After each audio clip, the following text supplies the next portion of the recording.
ఇక పనికిమాలిన మాటలు మాట్లాడుతున్న మంత్రులు, ఆడ ఏం లేదు బయోడైవర్సిటీ, గింత పెద్ద రిపోర్ట్లు ఉన్నాయి, అందులో ఏమున్నది ఏం లేదు.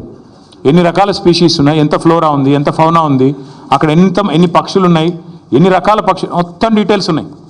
ఇది నా రిపోర్ట్ కాదు, ఇండిపెండెంట్ ఏజెన్సీస్ హెచ్సియులో పనిచేసే ప్రొఫెసర్లు తయారు చేసిన రిపోర్ట్. 1-2 కాదు, బోలెడు ఉన్నాయి. ఇక ఫోటోలు చూపెట్టాలంటే ఇవి ఏఐ జనరేటెడ్ ఇమేజ్లు కాదు. పాపం మంత్రులు కొంతమంది తెలిసి తెలియక ముఖ్యమంత్రి గారి ట్రాప్లో పడి ఏదో మాట్లాడుతున్నారు. మీ హెచ్సియు వెబ్సైట్లో ఉన్నాయి, కావాలంటే చూసుకోండి.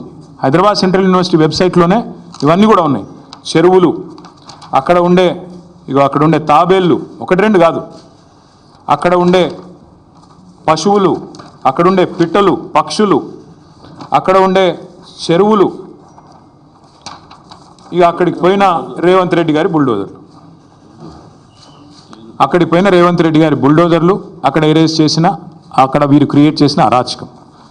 1-2 కాదు, చూడండి ఎట్లా ఒక యుద్ధానికి పోయేటప్పుడు ఎట్లయితే పోతారో అట్లా ఆ మిలిటరీ ట్యాంకర్లు వేసుకొని పోతారు చూడు, ఆ స్థాయిలో ఒక దొంగలాగా ప్రభుత్వం పోవాల్సిన అవసరం ఏంటి? అక్కడ ఉండే పశువుల్ని ఇంత స్థాయిలో 1-2 కాదండి, అక్కడ ఉండేది వందలు. అక్కడ హెచ్సియులో నివసించే వారికి ఎవరికైనా తెలుసు, స్పాటెడ్ డియర్ అనేది క్యాంపస్లో ఫ్రీగా తిరుగుతూ కనబడుతూ ఉంటుంది. రాహుల్ గాంధీ గారిని కూడా చివరిగా అడుగుతా ఉన్నా, మీరేమో పెద్ద ఉపన్యాసాలు ఇస్తూ ఉంటారు, పెద్ద మాటలు చెప్తుంటారు, అదే పెద్ద ఉపన్యాసాలు పెద్ద మాటలు చెప్తూ ఉంటారు రాహుల్ గాంధీ గారు. మీరు రాహుల్ గాంధీ గారు ఆనాడు రోహిత్ వేముల విషయంలో మీరు ఆనాడు ఆల్ ఇండియా కాంగ్రెస్ కమిటీ అధ్యక్షుడు, ఒక ఎంపీ, కేసీఆర్ గారి ప్రభుత్వం ఉన్నప్పుడు మీరు వస్తే మీకు పోలీస్ ఎస్కార్ట్ పెట్టి మరి మిమ్మల్ని 2 సార్లు హైదరాబాద్ సెంట్రల్ యూనివర్సిటీలో నిరసనలో పాల్గొనే ఒక ప్రజాస్వామిక పరిస్థితి ఆనాడు కేసీఆర్ గారి ప్రభుత్వంలో ఉండే. మీరేం చేస్తుండండి ఇవాళ? మీ ప్రభుత్వం ఏం చేస్తుంది? ఇది మీరు చేస్తుంది. ఆడపిల్లల జుట్లు గుంజు కొట్టుడు, వాళ్ళ బట్టలు జినిగేటట్టు కొట్టుడు, పిల్లల మీద లాఠీ చార్జులు. ఇది పిల్లల మీద లాఠీ చార్జ్ నిన్న. इदा मोहब्बत का दुकान। राहुल जी, मैं आपसे कहना चाहता हूँ, ये मोहब्बत का दुकान नहीं है।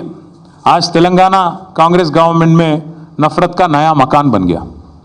आप आइए HCU, आपने खुद कहा था जब भी आपको कोई आफत होगी, जब भी आपको कोई तकलीफ होगी, मुझे बुलाइए, मैं आ जाऊँगा। मेरा वादा है आपसे। राहुल जी, आप कहाँ पे? हाल ही में एक पिक्चर आई, लापता लेडीज। आज राहुल जी को लोग बोल रहे हैं कि लापता लीडर है। कहाँ है?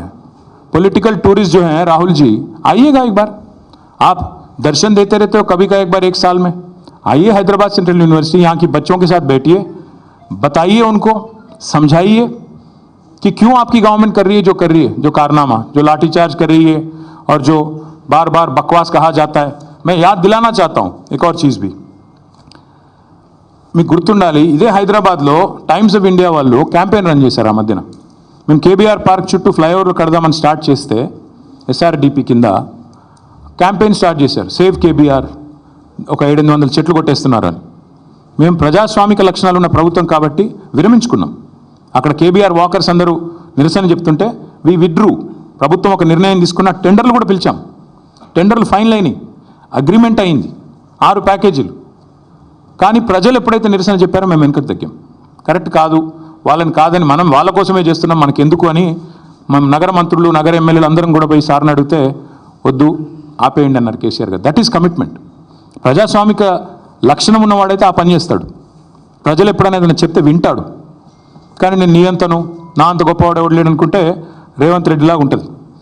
ఇది రేవంత్ రెడ్డి గారు అక్కడేం లేవంటారు. ఇక అక్కడ జింకలు పట్టుకొని నెహ్రూ జూలాజికల్ పార్క్లో పెట్టినారు. నాది కాదు, నెహ్రూ జూలాజికల్ పార్క్ రిపోర్ట్ ఇది నెహ్రూ జూలాజికల్ పార్క్ రిపోర్టు. అందులో స్పష్టంగా ఉంది, HCUలో జింకలు దొరికితే దాన్ని తీసుకుపోయి ఎక్కడ పెట్టారు? జూ పార్క్లో పెట్టినారు. మరి ముఖ్యమంత్రికి జింకలు కనబడతలేవట, గుంట నక్క